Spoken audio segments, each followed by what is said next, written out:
All right, this video is an attempt to reteach and review some of the things we did on the first day of Target 1, but also to take it to the end of Target 1 and finish up those last 8 problems from the notes. At the end of the video, you'll need to click a button in Google Classroom. I believe it says turn it in so that you get credit for watching the video.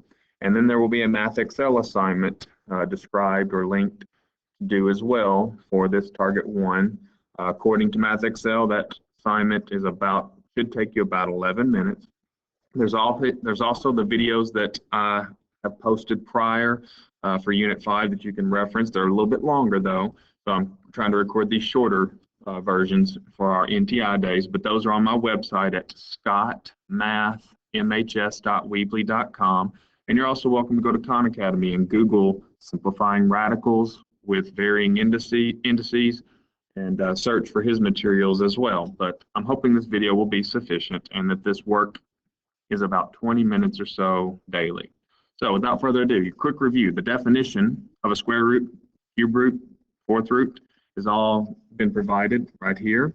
And basically, when you're trying to figure out if something is a square root or cube root or fifth root, you're deciding if you could make what number you would square to get that number. So when you're asked what are the square roots of a number, like what are the square roots of 4, you have two options. There are 2 and -2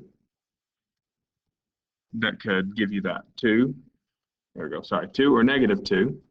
So you have two options. Same with 25. 5 or -5 squared would make 25. So there's two options, 5 and -5. With 64, you'd have the options 8, -8, and with 100, you'd have 10 and -10. But when you switch to cube roots, it changes a little bit. There's not two options to cube to make an 8. There's only one option, the number 2. When it comes to cubing the number -2, you get a different number, -8. So the answer to 5, the cube root of 8, there's not two options. There's just one option, 2. And for -8, there's only one option, -2. So when you're asked for the cube root of 27, there's only one option. It's 3. And again, you have a list, and -27, cube root of it is -3. But you have a list of all of those on your sheet of perfect powers, square root, or your perfect squares, your perfect cubes, perfect fourths. I encourage you to memorize them, but you still have that sheet to reference if you need to. Now, when we get to the next line of questioning for review purposes, the square root of 4 versus square root of 25 versus square root of 64, that's a little different, and what you learned in 5th or 6th grade still applies. The square root of 4 is still 2 because the principal root kicks in when you're being asked the square root with the symbol square root. If there are two options, the positive root is the principal root. So square root of 4, there were two options. So +2 is the principal root. So there's just the answer 2. The square root of 4 is just 2 when it's asked that way. The square root of 25 would just be 5. The square root of 64, there's two options again, but the principal root would be 8. So really, there's only one answer, and it's the same one it was in 5th or 6th grade. This won't be as important this year because the absolute value portion, when we get into variables and discussing the variable side of things, the absolute values would have really dictated this whole which one are you picking. But we're going to reserve that for another time when we're together maybe, because it would have been hard enough to describe absolute values in person. So if we can just get through the rest of it without absolute values, we'll be doing great. So last one, square root of -25. There wasn't anything you could square to make -25, so there is no real root. And we're only dealing in real roots in this unit. So you can't have a negative under square root, right?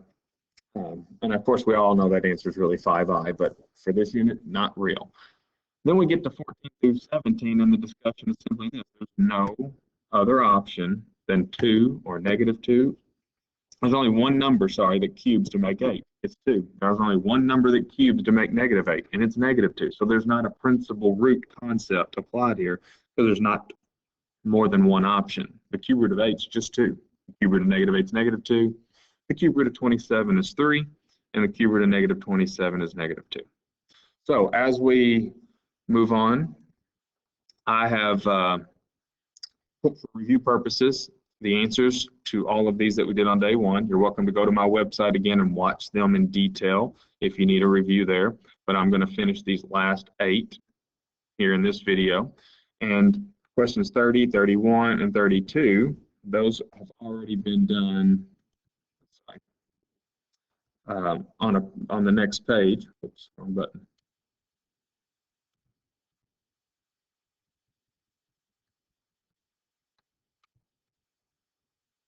There we go. Those have already been done on this page here. The first video I recorded didn't have good sound, so I'm hoping this one works out better. I'm just reusing my work and talking about it. So anyways, back to where we were. We are reducing questions 30, 31, 32, and 33. The square root of 16x to the fourth can be rewritten as perfect squares, 4 squared, x squared, and x squared. And the square root of 25x squared, it can be rewritten as a perfect square, 5 squared and x squared. And then we can begin to reduce those that we wrote as perfect squares. I'm working both 30 and 31 at the same time here. The square root of 4 squared would be 4. The square root of x squared would be x, both times. So we would end up getting 4x and x. So 4 times x is really 4x squared. With 31, the square root of 5 squared would become 5. The square root of x squared would become x. So we'd end up with 5x. Now in question 32, I'm going to start shortcutting this like I did on the first day. I'm not going to write that step that I've got the arrow pointing at, where I'm writing it as 1, 2, 3, 4, 5, 6, 7, 8 different square roots. I'm just going to reduce them as they sit. So how did I get those? I looked at 100 and said it's 10 squared. I looked at a to the fourth and said that's a squared times a squared. I can make 2 a squareds with 4 a's. B to the 10th, you can make 5 b squareds with b to the 10th with 10 b's. So once you go to reduce them, they all reduce, and you'll have, let me back up on that. I wish I could write on this, but anyways, I'm re-recording the video so that we have better sound. You end up with the square root of 10 squared, which is the 10. You end up with the square root of a squared, which is a, another square root of a squared, a, and then each one of these b squareds, when you reduce their square roots, you end up with a b and a b and a b. So final answer, you end up with a 10 and a times a, or a squared, and 5 b's being multiplied as b to the 5th.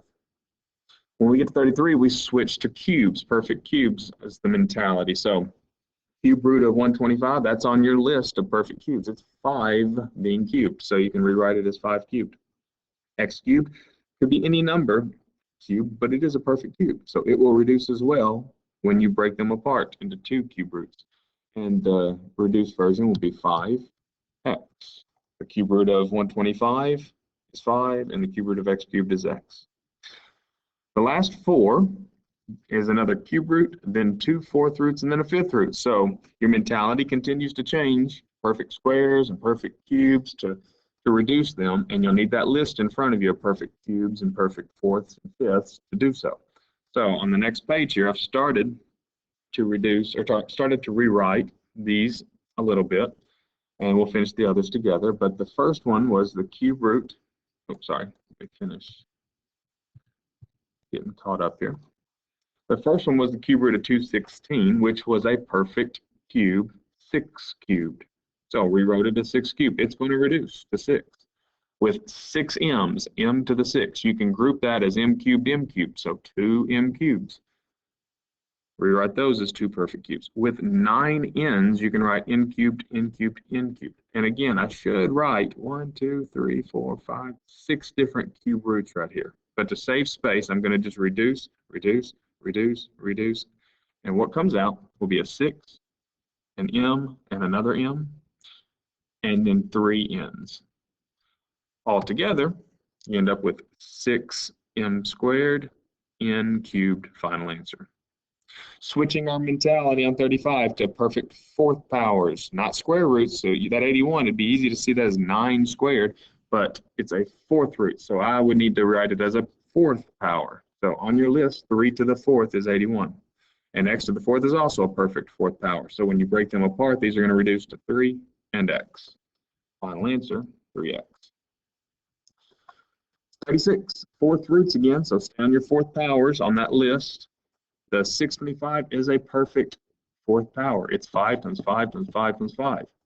a to the 8th. You can make that a to the 4th and another a to the 4th.